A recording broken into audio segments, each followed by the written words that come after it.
ಹೊನ್ನಾರ್ ಪೂಜೆ ವರ್ಷದ್ದು ಮಾಡ್ತಾ ಇದೀವಿ. ಯುಗಾದಿ ಆದ್ಮೇಲೆ ಇದು ಪ್ರತಿ ವರ್ಷ ಹೊಸದಾಗಿ ಪೂಜೆ ಮಾಡ್ಬಿಟ್ಟು ಊಡ್ಬೇಕು. ಮಳೆ ಬೆಳೆ ಚೆನ್ನಾಗಾಗ್ಲಿ ಅಂತ ಹೇಳಿ ಆ ಭಗವಂತನ ಕೇಳ್ಕೊಂಡು ನಾವ್ ಇವತ್ತ ಪೂಜೆನ ಮಾಡ್ತಾ ಇದೀವಿ. ಹೊನ್ನಾರು ಪೂಜೆ ಇದು ಒಂದ್ ರೀತಿಯ ವಿಶೇಷವಾದ ರೈತರ ಹಬ್ಬ ಅಂತಾನೆ ಹೇಳ್ಬೋದು. ಯಾಕೆ ಅಂತ ಹೇಳಿದ್ರೆ ಯುಗಾದಿ ಹಬ್ಬ ಆದ್ಮೇಲೆ ಕರ್ನಾಟಕದಲ್ಲಿ ಎಲ್ಲಾ ಕಡೆ ಇರುವಂತಹ ರೈತರು ಆಚರಣೆ ಮಾಡುವ ಒಂದು ಸಾಂಪ್ರದಾಯಿಕ ಕೃಷಿ ಪೂಜೆ ಆಗಿರುತ್ತೆ. ಇದನ್ನ ರೈತರು ಭೂಮಿ ತಾಯಿಗೆ, ಎತ್ತುಗಳಿಗೆ, ಕೃಷಿ ಉಪಕರಣಗಳಿಗೆ ಪೂಜೆ ಮಾಡ್ಬಿಟ್ಟು ಏನು ಮಾಡ್ತಾರೆ ಅಂತ ಹೇಳಿದ್ರೆ ಹಸಿರು ಹೊನ್ನು ಬೆಳೆ ಬೆಳಿಲಿ ಅಂತ ಹೇಳ್ಬಿಟ್ಟು ಆ ಭಗವಂತನಲ್ಲಿ ಪ್ರಾರ್ಥನೆ ಮಾಡ್ಕೊಂಡು ಭೂಮಿ ತಾಯಿಗೆ ನಮಸ್ಕರಿಸಿ ಮೊದಲು ಉಳುಮೆ ಮಾಡೋದಕ್ಕೆ ಹೊನ್ನಾರ್ ಪೂಜೆ ಅಂತ ಹೇಳ್ತಾರೆ. ನಮ್ಮನೇಲಿ ಪೂಜೆ ಯಾವ ರೀತಿ ಆಯ್ತು ಅಂತ ನೋಡ್ಕೊಂಡು ಬರೋಣ ಬನ್ನಿ. ಮತ್ತೆ ಪೂಜೆ ಮಾಡೋದಕ್ಕೆ ಬೇಕಾಗಂತ ಸಾಮಗ್ರಿಗಳು ಏನೇನ್ ಬೇಕಾಗತ್ತೆ ಅಂತ ಹೇಳಿದ್ರೆ ಅರಿಶಿಣ, ಕುಂಕುಮ, ಹೂವು, ಬಾಳೆದೆಲೆ, ತೆಂಗಿನಕಾಯಿ, ಅಗರಬತ್ತಿ, ಕರ್ಪೂರ ಅಥವಾ ಗೆಜ್ಬತ್ತಿ, ಬೆಲ್ಲ, ಸಗಣಿ. ಸಗಣಿ ಏನಕ್ಕೆ ಬೇಕಾಗತ್ತೆ ಅಂದ್ರೆ ಬೆನ್ಕನ್ನ ಮಾಡ್ಕೊಳ್ಳೋದಕ್ಕೆ ಬೇಕಾಗತ್ತೆ. ಗರಿಕೆ, 3 ಎಳೆ ಹಂಗನೂಲು, ವಿಭೂತಿ, ನೀರು, ಹಾರ, ವಿಳ್ಯದೆಲೆ, ಪೂಜೆ ತಟ್ಟೆ, ಇಷ್ಟು ಪೂಜಾ ಸಾಮಗ್ರಿಗಳು ಬೇಕಾಗತ್ತೆ. ಪೂಜೆ ಮಾಡುವ ವಿಧಾನ ಯಾವ ರೀತಿ ಪೂಜೆ ಮಾಡಬೇಕು ಅಂತ ಹೇಳಿದ್ರೆ ಮನೆ ಫಸ್ಟು ಸ್ವಚ್ಛ ಮಾಡಿಕೊಂಡು ಎಲ್ಲ ಪೂಜೆ ಫಸ್ಟು ದೇವ್ರ ಪೂಜೆ ಮಾಡಿಬಿಟ್ಟು ಅದಾದಮೇಲೆ ಕೃಷಿ ಉಪಕರಣಗಳಿರುತ್ತೆ ಅಲ್ವಾ, ಅದನ್ನ ಎಲ್ಲ ಸ್ವಚ್ಛ ಮಾಡಿಕೊಂಡು ಒಂದು ಕಡೆ ಅರೇಂಜ್ಮೆಂಟ್ ಮಾಡ್ಕೋಬೇಕಾಗತ್ತೆ. ನೀವು ಎಲ್ಲಿ ಪೂಜೆ ಮಾಡ್ತೀರಾ ಆ ಕಡೆ ಅರೇಂಜ್ಮೆಂಟ್ ಮಾಡಿಕೊಂಡು ಅದಾದಮೇಲೆ ಅರಿಶಿಣ, ಕುಂಕುಮ, ವಿಭೂತಿ, 3 ಎಳೆ ಹಂಗನೂಲು, ಹೂವು ಇಷ್ಟು ಇಡಬೇಕು. ಅದಕ್ಕಿಂತ ಮುಂಚೆ ಏನು ಮಾಡ್ಬೇಕಂತ ಹೇಳಿದ್ರೆ ವಿಘ್ನ ವಿನಾಯಕ ಅಂತಲೇ ಹೇಳುವ ಬೆನಕನನ್ನು ಮಾಡಿಕೊಂಡು ಸಗಣಿಯ ಸಹಾಯ ಅಥವಾ ಅರಿಶಿಣದ ಸಹಾಯದಿಂದ ಫಸ್ಟು ವಿಘ್ನ ವಿನಾಯಕನ ನೆನೆಸ್ಕೊತ ಪೂಜೆ ಮಾಡಬೇಕಾಗತ್ತೆ, ಪೂಜೆ ಸ್ಟಾರ್ಟ್ ಮಾಡಬೇಕಾಗತ್ತೆ. ಅದಾದಮೇಲೆ ನೈವೇದ್ಯಕ್ಕೆ ಬಾಳೆಹಣ್ಣು ಮತ್ತು ತೆಂಗಿನಕಾಯಿ. ವಿಘ್ನ ವಿನಾಯಕನಿಗೆ ಶ್ರೇಷ್ಠವಾದದ್ದು ಬೆಲ್ಲ.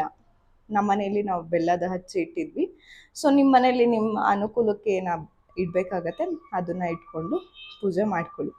ಅದಾದಮೇಲೆ ನಾವು ನಮ್ಮ ಹೋರಿಗಳನ್ನ ಹೊಡ್ಕೊಂಬಂದು ನಮ್ಮಪ್ಪ ಹೋರಿಗಳಿಗೆ ಫಸ್ಟು ಎಣ್ಣೆ ಹಚ್ಕೊಂಡು ಅದನ್ನು ಸ್ವಚ್ಛ ಮಾಡ್ಕೊಂಡಿದ್ದಾರೆ.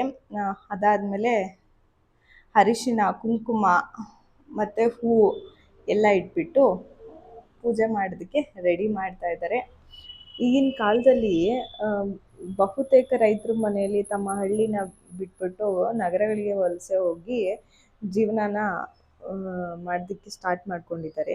ಏನಕ್ಕೆ ಅಂತ ಹೇಳಿದ್ರೆ ಹಳ್ಳಿ ಜೀವನ ಕಷ್ಟ ಇರುತ್ತೆ, ಸಿಟಿಯಲ್ಲಿ ದುಡಿಮೆ ಮಾಡೋದು ಈಸಿ ಅಂತ ಹೇಳಿಬಿಟ್ಟು ಹಳ್ಳಿ ಬಿಟ್ಬಿಟ್ಟು ಸಿಟಿಗೆ ಬಂದು ಸಿಟಿಯಲ್ಲಿ ಜೀವನ ಮಾಡ್ತಾ ಇದ್ದಾರೆ. ಬಟ್ ಹಳ್ಳಿ ರೈತರು ಇದ್ದಾರಲ್ಲ, ಏನೇ ಕಷ್ಟ ಬಂದರೂ ಸುಖ ಬಂದರೂ ಹಳ್ಳಿಯಲ್ಲೇ ಜೀವನ ಮಾಡಿಕೊಂಡು ಸಾಂಪ್ರದಾಯಿಕ ಕೃಷಿನ ಉಳಿಸ್ಕೊಂಡು ಇವತ್ತಿಗೂ ಈ ಥರ ಕಷ್ಟಪಟ್ಕೊಂಡು ಕೆಲಸ ಮಾಡ್ಕೊಂಡು ಹೋಗ್ತಾ ಇದ್ದಾರೆ. ಅವರಿಗೆ ಮೂಲ ಅಡಿಪಾಯ ಏನಾಗಿರುತ್ತೆ ಅಂದರೆ ವ್ಯವಸಾಯ ಆಗಿರುತ್ತೆ.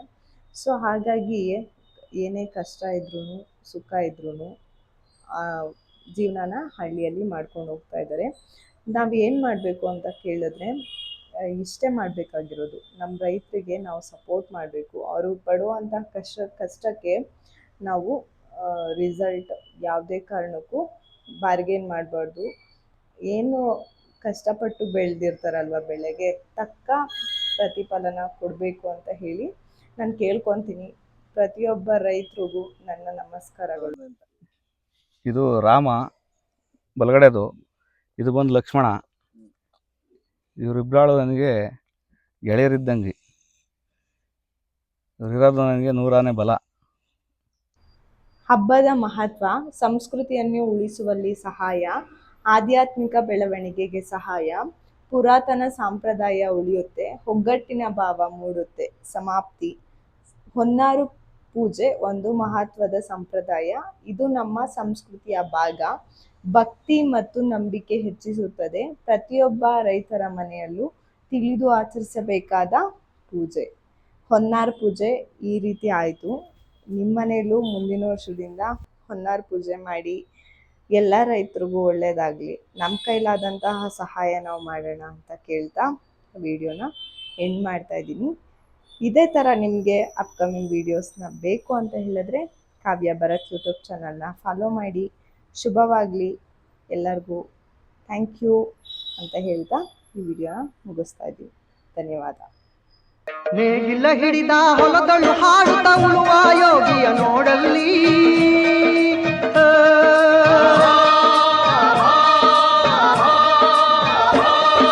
ನೇಗಿಲ ಹಿಡಿದ ಹೊಲದಳು ಹಾಡುತ್ತ ಉಳುವ ಯೋಗಿಯ ನೋಡಲ್ಲಿ, ಫಲವನ್ನು ಬಯಸದ ಸೇವೆಯ ಪೂಜೆಯು ಕರ್ಮವೇ ಇಹ ಪರ ಸಾಧನವು. ಕಷ್ಟದೊಳನ್ನವ ದುಡಿವನ ತ್ಯಾಗಿ ಸೃಷ್ಟಿ ನಿಯಮದೊಳಗವನೇ ಹೋಗಿ, ಉಳುವ ಯೋಗಿಯ ನೋಡಲ್ಲಿ, ಉಳುವ ಯೋಗಿಯ ನೋಡಲ್ಲಿ.